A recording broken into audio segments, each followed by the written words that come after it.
Hello दोस्तों, कैसे हो आप लोग? एकदम ठीक ठाक। दोस्तों, इस वीडियो में हम बात करने वाले हैं सोनार के विषय में।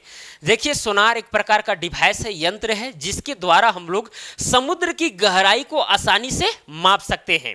इसका प्रयोग बेसिकली समुद्री जहाजों में किया जाता है।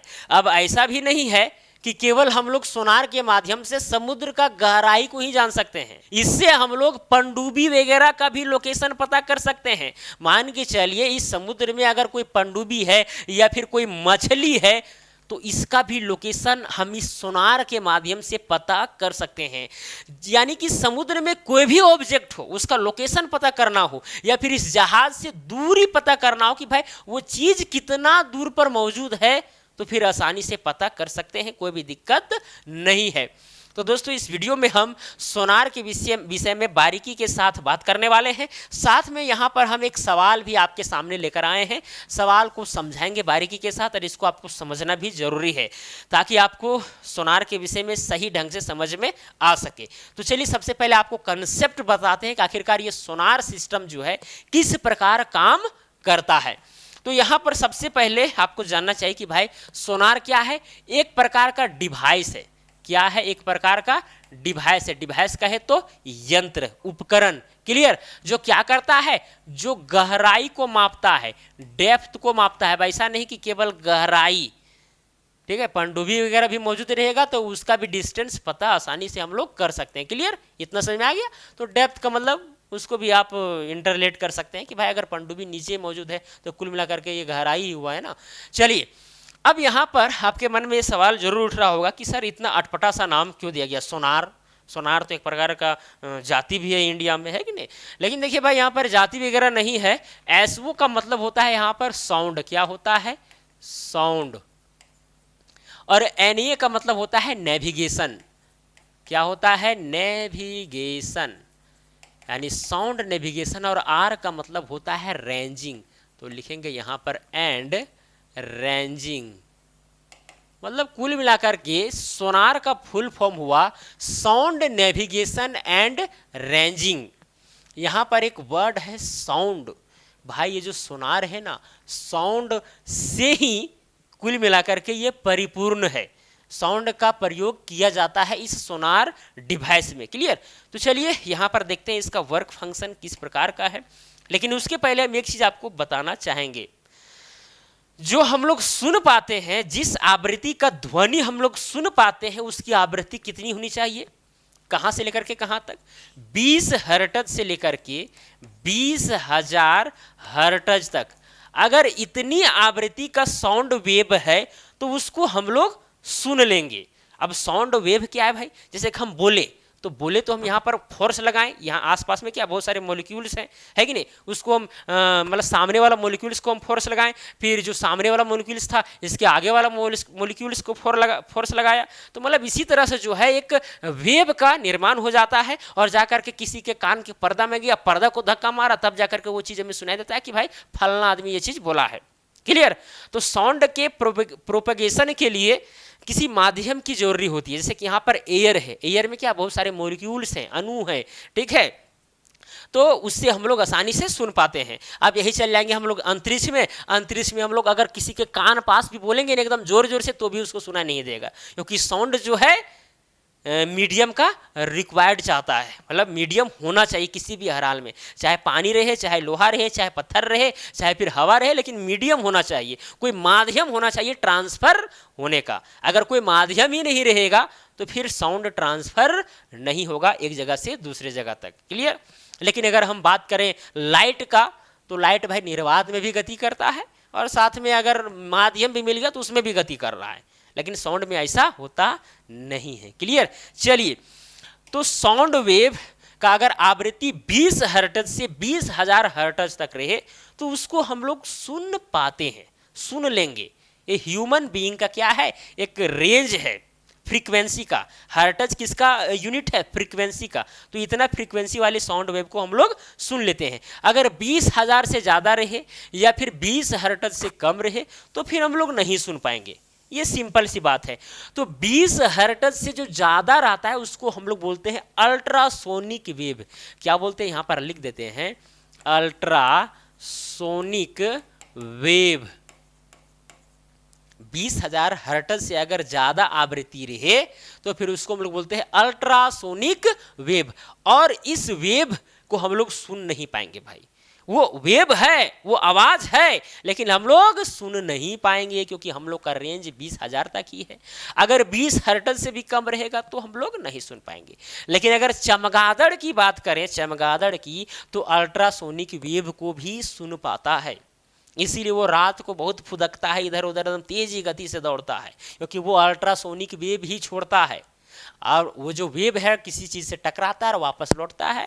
ठीक है, अगर मान के चलिए कहीं पर छेद है, वहाँ उस छेद से वेव पार हो गया और फिर कुछ देर बाद वो वेव वापस आया, तो चमगादड़ समझ जाता है कि भाई यहाँ पर जाने लायक जगह है, और फुर्र से उड़ जाता है कि नहीं। तो कुल मिलाकर के ये जो सोनार का निर्माण हुआ है ना, चमगादड़ पर प्रेक्षण करने से ही हुआ है। ठीक है, चमगादड़ पर प्रैक्टिकल किया गया, तभी जाकर के इस डिवाइस का निर्माण हुआ। क्योंकि सोनार और अगर चमगादड़ की बात करें तो बहुत इक्विवेलेंट है कि नहीं, क्योंकि वो भी अल्ट्रासोनिक वेव का प्रयोग करता है चमगादड़, और यहाँ पर भी सोनार सिस्टम में भी अल्ट्रासोनिक वेव का ही प्रयोग होता है, जिसको हम लोग सुन नहीं पाते हैं, लेकिन वो वेव है, साउंड वेव है। क्लियर। चलिए अब यहाँ पर आते हैं कि भाई इस डिवाइस में क्या क्या चीज़ें होती है। देखिए इस डिवाइस में रिसीवर होता है और ट्रांसमीटर होता है, ट्रांसमीटर और रिसीवर। यहाँ पर देख सकते हैं ये वाला जो आपको ब्लू ब्लू दिख रहा है, ये ट्रांसमीटर है। ऐसा नहीं कि केवल 2 ही ट्रांसमीटर लगे रहेंगे, ज़्यादा भी ट्रांसमीटर हो सकते हैं या फिर एक ही ट्रांसमीटर हो सकता है, कुछ भी हो सकता है, कोई दिक्कत नहीं है। और यहाँ पर देखिए एक रिसीवर लगा हुआ है। ट्रांसमीटर का काम है अल्ट्रासोनिक वेव को छोड़ना, मतलब कि 20,000 हर्ट्ज से ज़्यादा आवृत्ति वाले, ज़्यादा फ्रीक्वेंसी वाले साउंड वेव को छोड़ना। किसका काम है? ट्रांसमीटर का काम। अब जैसे ही छोड़ा और मान के चलिए यहाँ पर कोई ऑब्जेक्ट है, क्या है ऑब्जेक्ट, इस ऑब्जेक्ट की जगह पर कोई मछली हो सकता है, या फिर इस समुद्र की जो तल है वो हो सकती है, या फिर कोई पनडुब्बी हो सकता है, कुछ भी हो सकता है, तो ये ऑब्जेक्ट है।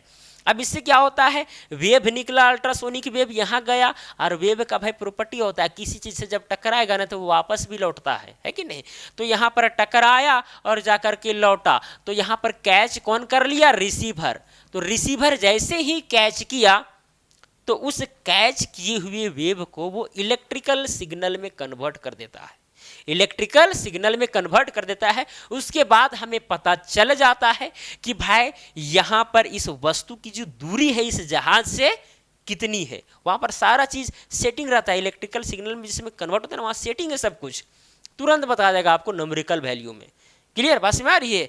तो यही इसका वर्क फंक्शन है। एक बार और फिर समझ लीजिए, अल्ट्रासोनिक वेव का प्रयोग किया जाता है। ये ट्रांसमीटर जो है अल्ट्रासोनिक वेव जो है भेजता है। मान के चलिए इधर कोई ये मछली है, ये मान के चलिए पनडुब्बी वगैरह है, अगर ये सब का अगर लोकेशन आपको पता करना हो तो भी कर सकते हैं। यहाँ ट्रांसमीटर जो है वेव ऐसे छोड़ेगा पनडुब्बी के ऊपर, फिर यहाँ से वेव जो है रिटर्न होगा, रिसीवर के पास जाएगा, तो यहाँ पर कुछ ना कुछ तो समय लेगा भाई।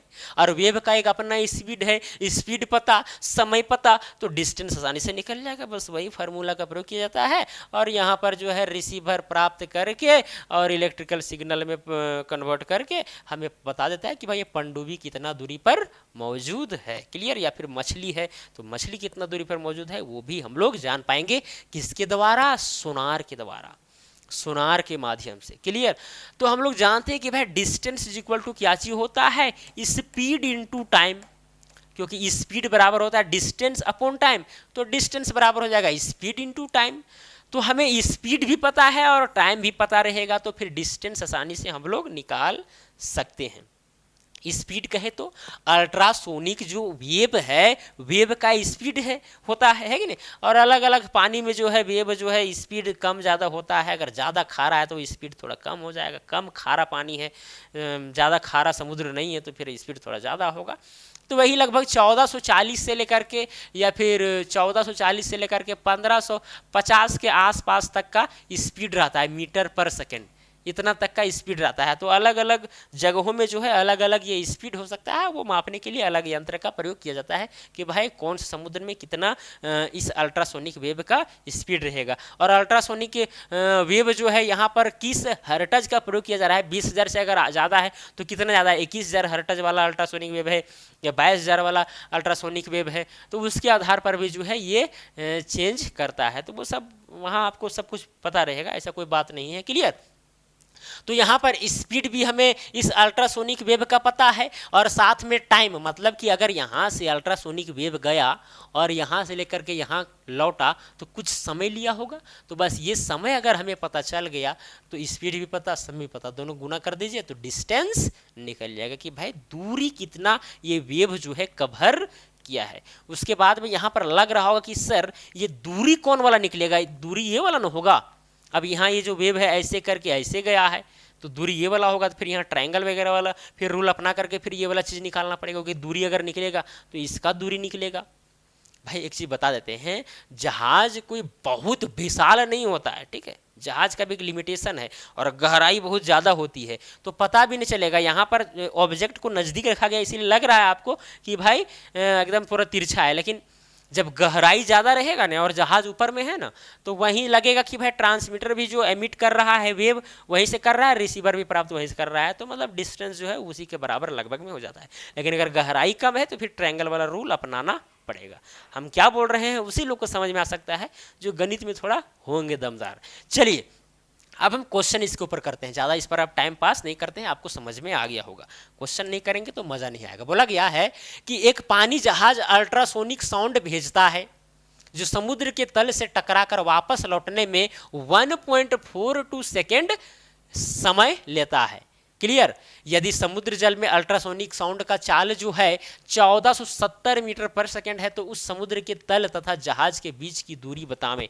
मान के चलिए कि ये समुद्र है और ये समुद्र का क्या है, तल है, यहाँ पर क्या है, एक जहाज है, क्या है, एक जहाज है। अब यहाँ पर मान के चलिए रिसीवर ट्रांसमीटर सब यहीं पर लगा हुआ है।